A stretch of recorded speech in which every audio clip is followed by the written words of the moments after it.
Right, good morning fret friends. Again, a different kind of guitar today, something I've never seen before again. And I'll show you what it is.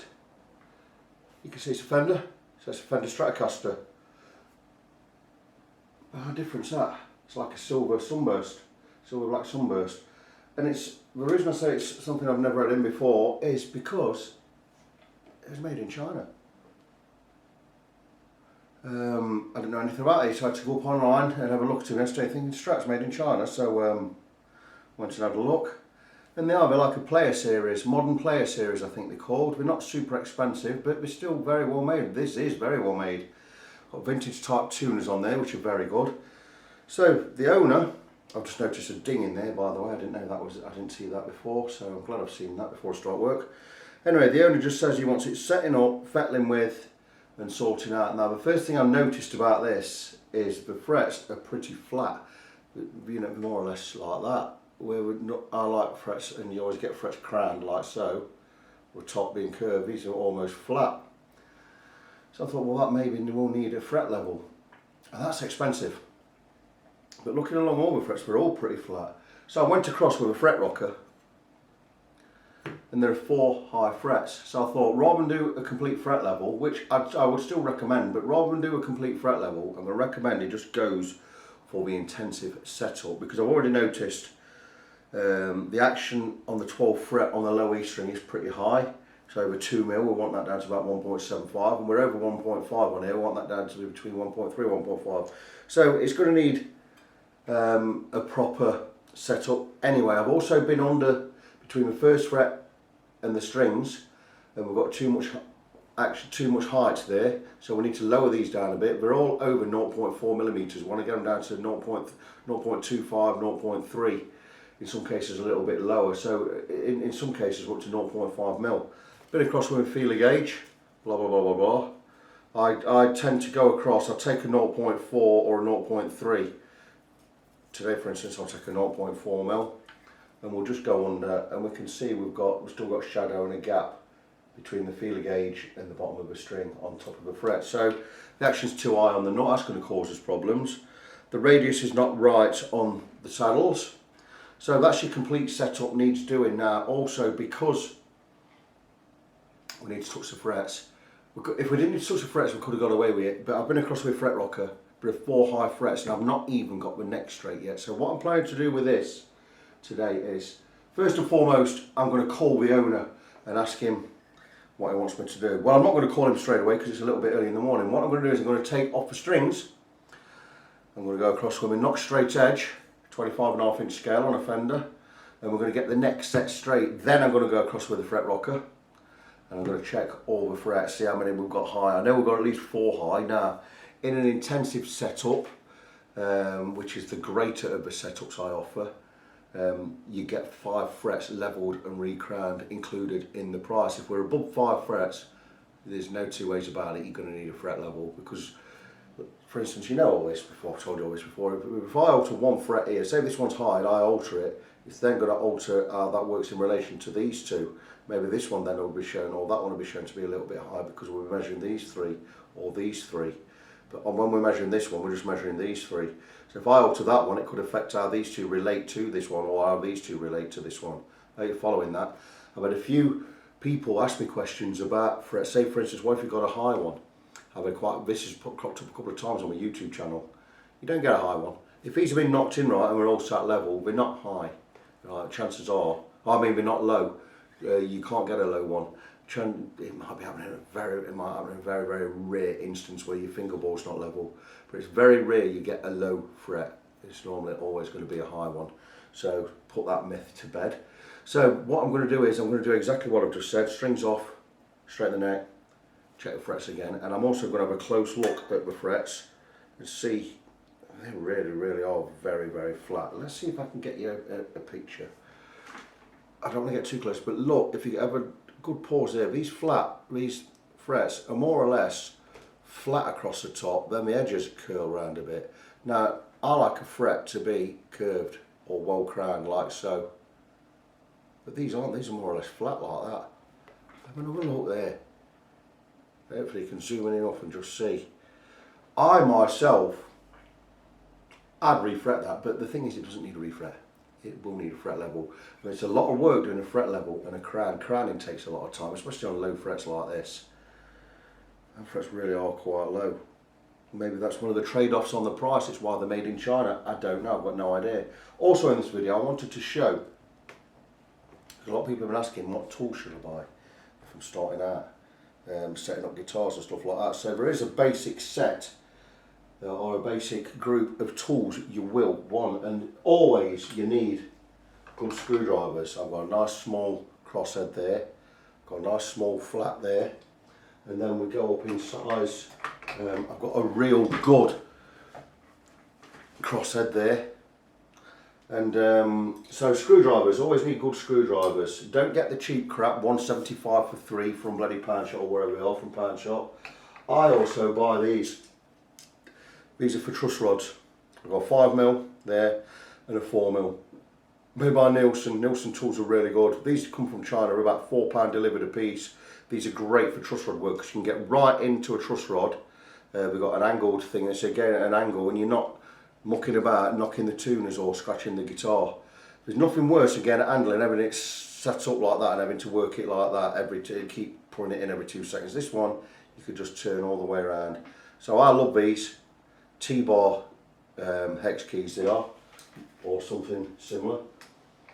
So that's basic tools. You don't necessarily need them, you get by without them. What I would suggest that you always have is a set of radius gauges that sit under your strings, and you can set the radius of your bridge and check the radius of your neck, blah blah blah blah. Always get a set of these, about 10-13 quid, probably even cheaper if you look on Amazon or somewhere. Fret rocker, one of my favourite tools. These are great because you've got 3-4 different lengths, so you can check the rock of your frets wherever you are. You only ever do 3 frets at a time. You need one of these. Get a good one. Don't get a cheap crap that's not been milled, because it won't work. I had one of these that wasn't quite level and it was a pain in the arse and a waste of time. Then you need a string action ruler for stringing stringed instruments by Baroque. So you can measure the action of a 12th fret, for instance, or measure your knot height or whatever. Invaluable piece of kit these. You always want one of them. A good set of feeler gauges. Now your Americans will all go for imperial, non-metric. Me being English and British, or English, I do everything in millimetres and centimetres. So I've got a metric one. So mine goes from 1mm right down to 0.1mm. Your 0.25, 0.3 and 0.4 will be invaluable for measuring string height between your first fret and the bottom of the string. You definitely need one of those, and a notched straight edge. Your first notched straight edge should be a 25.5 one side and a 24 3/4 Gibson side. So you've got Gibson and a Fender, 2 most common neck scales. Your Gibson's is your 24 3/4 inches, and your Fender is 25.5 inches. This obviously sits on your fingerboard, over your fingerboard. And so you can, it goes over the frets, so you can check how level your neck is or how straight your neck is. Absolutely brilliant piece of kit. These were 30 odd quid when I bought mine. You can pick them up for 15 quid now. Get a good one. I've got 8 different scale lengths of these. I've got bass ones, I've got PRS ones, I've got really odd measurements. You can never, you need one. You need one of that. So if you're setting out, you need that. A couple of additional things. String winder. Blah blah blah, so you can tuners for your tuners there, so you can wind your tuners faster. I've actually got one where you can pull the end off and you can fit that on the end of a Dremel or a drill, which I use. Absolutely brilliant. Going to save you a lot of time, save you a lot of faffing about. And one more thing, this is like a it's like a welder's tool. There's just a basic set of small files ranging from somewhere like 1.5mm right down to nothing. You know what I mean? Look how thin this is. Look how thin these are. Really, this one here is your thinnest. Look at that. And these have got like a serrated file edge. You're not going to see it on camera. These are for cleaning the gunk out of your nut slots, and you can cut the nut slot a little bit deeper. Now when you move on to stuff later on, when you're cutting nuts, you can go on to something like a Hosco nut file set. They cost me 75 quid, Japanese made, super sharp, always sharp. They're great for cutting a knot. But for the time being, you could actually do it with a needle file. You will want a set of needle files. Go and get yourself a set of something like a brand like Hilker. Hilker, a great tool maker. Don't buy your cheap crap like Toolzone. Hilker or Nielsen tools are very good. They're not quite snap-on, they're not quite Mac tools, but they are very good brands. I always try and buy Hilker or Nielsen where I can. A lot cheaper, but still great tools. So that is it. And you could, like I say, could cut a nut with a needle file and finish off with something like this. So that's your basic set of tools. I'll do a separate video showing a basic set of tools. Also, you're going to need Stanley blades, always a good thing to have. You know, but as a basic tool set, that's pretty much what you want. A good pair of cutters, I would say. Maybe some pliers, some needle nose pliers. You get smaller ones than these. I've got the big ones. I've got big and small. Good set of cutters. Better than using the cutter on the plier. Good set of cutters. So that's your basic toolkit, I'd imagine. So I'm going to crack on and move on with this guitar. I'm not going to know until I've got strings off. The nut needs cutting a little bit as well because the nut slots are a little bit high, like I said. I'd like to get down to about 0.3 on the high strings and 0.4, 0.5 on the low strings. These are all round about 0.5. It means we're not going to be quite in tune when we finger a chord on the first fret. You know, like we're playing an F or something, it's going to be slightly sharper than it needs to be. You know, I mean, it's paramount that the neck is set right, the neck is straight, the frets are level, and the nut's cut right, because the neck is the most important part of the guitar, no matter what anyone says to you. If you get the neck right, the guitar has the potential to be a blinding guitar. If your neck's not right, the guitar will never, ever be any good. The neck is the most important part of the guitar, because if the neck's straight and the truss rod works, frets and everything else can be sorted out, nuts can be sorted out, bridges, everything. But if your neck's wrong, guitar will never be right. Anyway, that's it. This has gone on for 13 minutes so far, but quite a bit long-winded, but I like to spend my time and explain things, so I'm going to crack on. I'm going to get the strings off and I'll come back and show you the state of the frets. They're not bad, the frets aren't bad at all, it's just the fact that they're not level and they're quite flat. I'll come back with another update in due course. Right, I've decided I'm going to make, I'm not so much going to make this video a long-winded affair, but what I normally do is when I do a setup on a guitar, I do a setup with the old strings on and I check the intonation and the radius of everything before I take the old strings off. The reason I do that is I'm going to be putting the same strings, not the same strings back on, but the same gauge strings back on. So if I set the intonation, the radius and the string art on everything now, when I come to put the guitar back together, I don't have to do it then because I've already done it and everything's been measured and tested. So I'm going to show, because I've never really shown an in-depth setup on a guitar, so I'm going to show a more in-depth setup from the beginning. So I've really done nothing on my guitar. Well, I tell a lie, I have actually done the intonation already. But it was while I was doing the intonation, I thought, I may as well do this setup on the camera. So I'm going to assume this is a 9.5-inch radius fingerboard, which I know it is because I read it on the internet yesterday. And what we'll do is we'll take a radius gauge, like so. Let me zoom in a little bit, give you a better idea. These are radius gauges, and this is a 9.5-inch radius gauge here. And what I do is I place this beneath the strings and I check the radius of the fingerboard, make sure the bottom of this gauge sits snugly on the fretboard, and it does, and it's a 9.5-inch scale. So what we do with that now is, instead of using we use the bottom to measure the fingerboard, but we use the top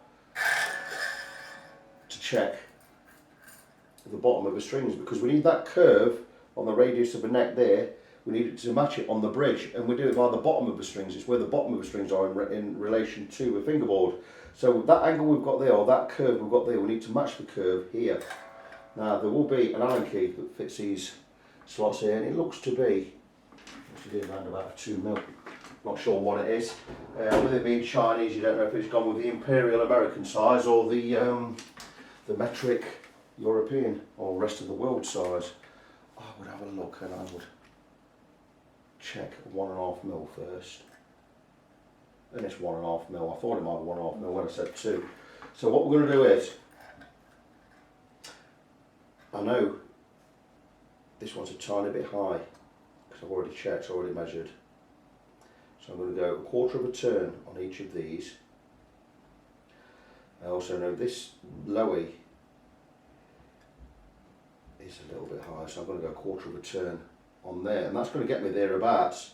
That's more or less where I need to be. Now what I want to do is, you see, these strings are resting on there and I can't get up to this one. Let me zoom back in a bit more. I have the low and I pretty much where they need to be, yet these strings are resting on this radius gauge and I can't even touch that. So these are too low in the middle, that's why you're getting fretboards. So what we're going to do is we're going to bring these higher than we need to be, quite a bit higher than we need to be.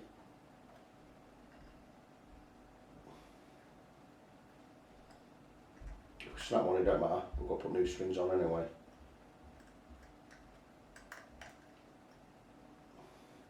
And what we're going to do is we're going to match that radius of the fingerboard.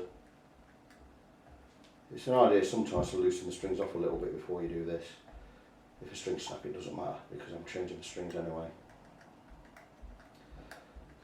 And the trick with this is getting it right is, once we have both outside strings where we need to be, we then lower the rest of these strings onto the top of the radius gauge. So there you go. We can now, we've got bottom of radius gauge touching the top E and touching the low E. All the other strings are higher than we need to be. Now we want to try and keep these relatively flat, these saddles. People tend to do them in an arc, but that's not the right way to do it. You're supposed to keep them pretty flat. So we just drop slightly. We can always reshape once we've got them where we need to be. And we've got that string now where it needs to be. We move across on this one. Again, just drop slightly. Drop it straight onto the, that's it, that's dropped on there. Have a look at this one. And we're just dropping these on the top of the radius gauge there. Trying to keep the saddles pretty much level. There you go.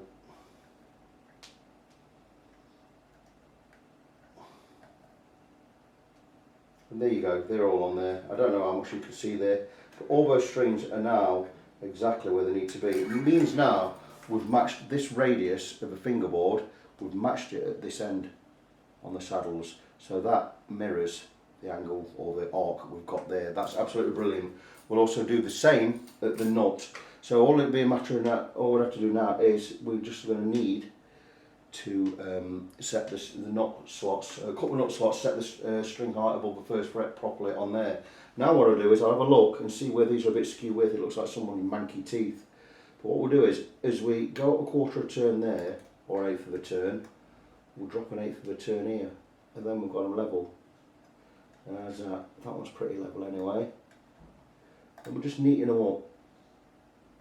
You don't have to make a complete federal case of it. It'll be, you know, it'll be pretty close, but we're pretty good there.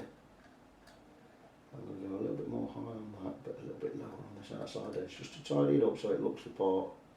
And then I will do a measure again before I do the final tightening down.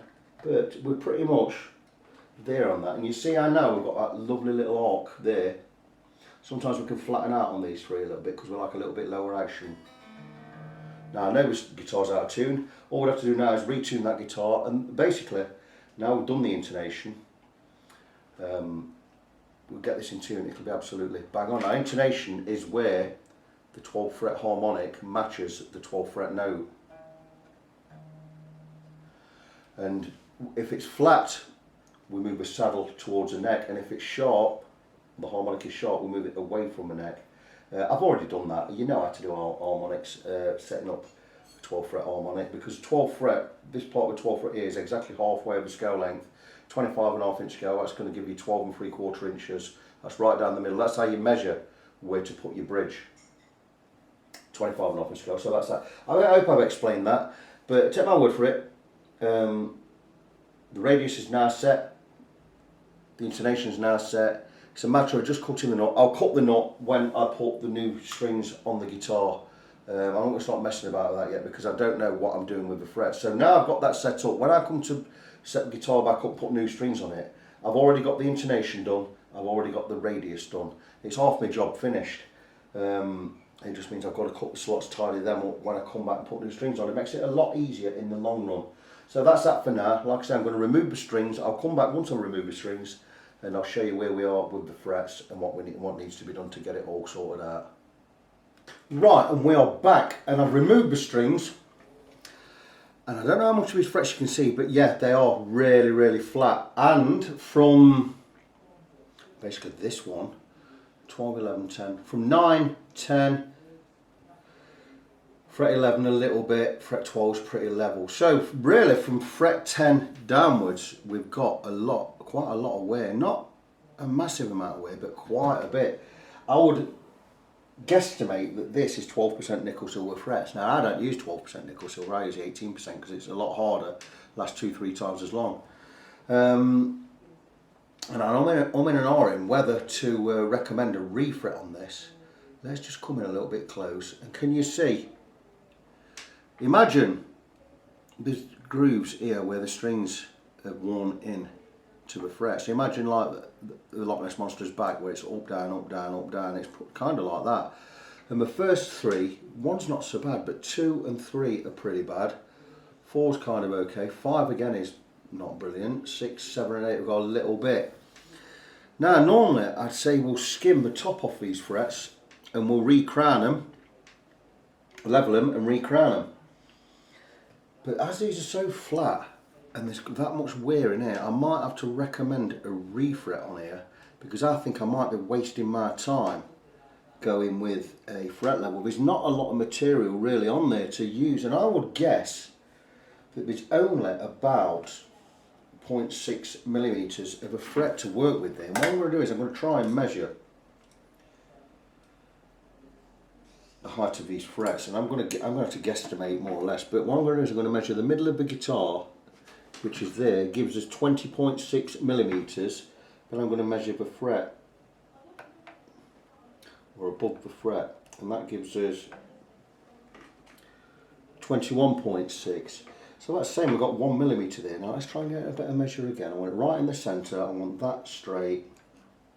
Quite fiddly to do this, but we can get there.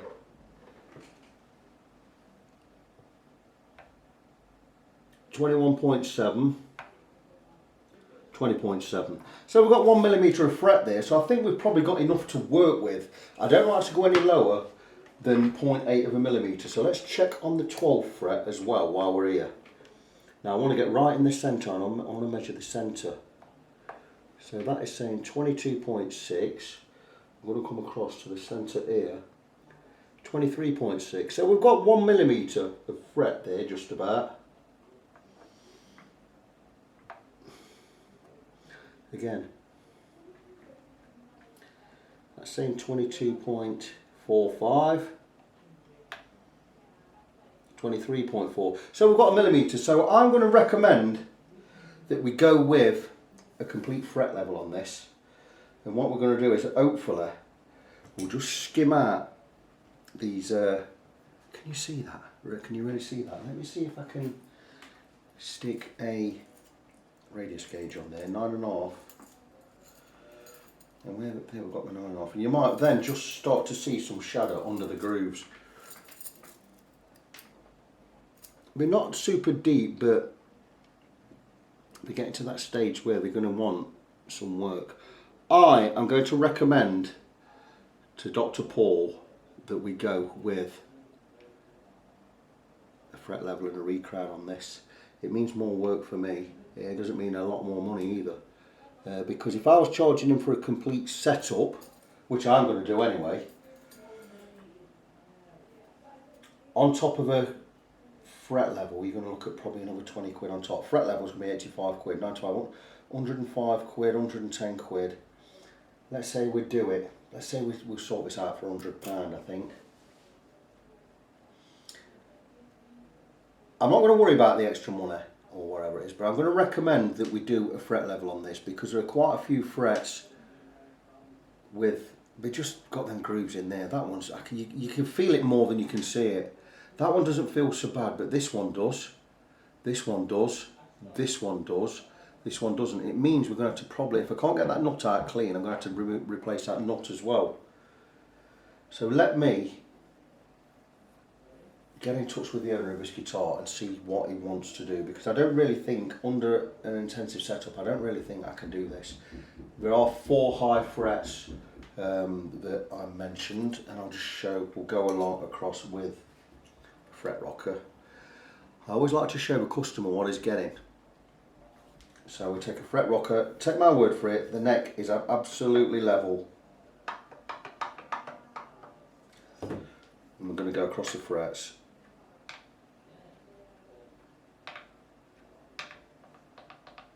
Got a rocker there, 2.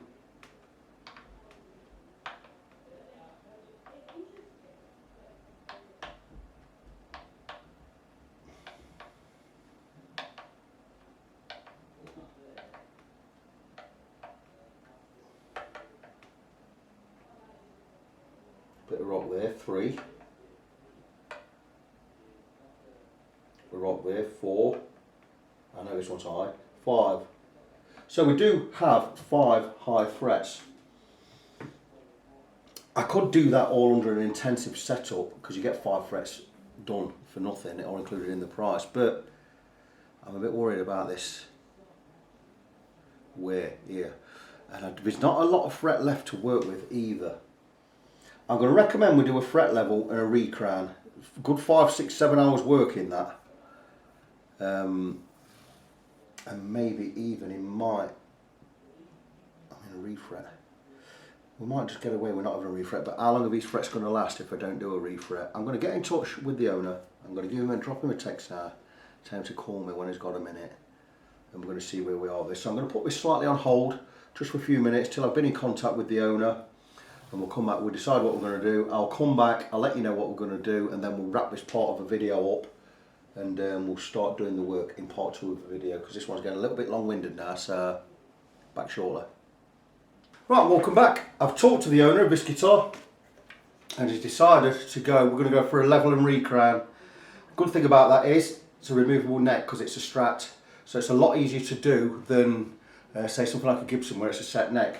It means I can remove the neck and do it on this. So I'm going to do is going to remove the neck, remove the nut, remove the tuners. We're going to get it all jigged up, strapped up, get it perfectly straight, and we're going to level these frets. Now, I talked to the owner, and he says he doesn't play it that much, but he understands he's got a lot of wear, so he's going for the fret level, which is absolutely fine. Myself, I would have gone for a refret, because when I level these, I'm going to bring them right down to about 0.7 millimeters, and that's as low as I'd want to go. But the thing is, like he says, I totally understand if he doesn't play it that often, it's going to be absolutely fine. Why pay for the expense of a complete refret, which is like 70, 75 quid more? All being well, hopefully I can get the nut out clean and we can use the nut again. Otherwise I'm going to have to put a new nut in there. I'll have to add that price on top. But I think we've got enough material there. It's going to have a fret level and recrown. Now these frets are pretty flat anyway, so I'm going to have to recrown them and get some nice round in there. So I think it's going to be alright. But that's it. That's the end of part 1 of this video. Let me just show you. If you want to zoom in and have a look at these frets, and you can see where there's quite a bit of wear, up to about 7th, 8th fret. If you want to zoom in and do that, because I says I'm going to sample this video before I actually start work on it, so he can watch the video, and if he agrees with what I'm saying, he'll just say, yeah, get on with it, get the job done, blah blah blah blah blah. So it's a matter of getting the neck off, taking the tuners off, taking the nut out, getting it all jigged up, and sanding across the whole lot of the frets. Once they're all level, we'll get them all recrowned again. That's it. That's end of part 1 in this video. I don't know how long it is. I imagine it is pretty long. I don't really want to go any longer than 25, 26 minutes per video. So I'm going to crack on. I'm going to sign off on part 1, and I look forward to seeing you back in part 2.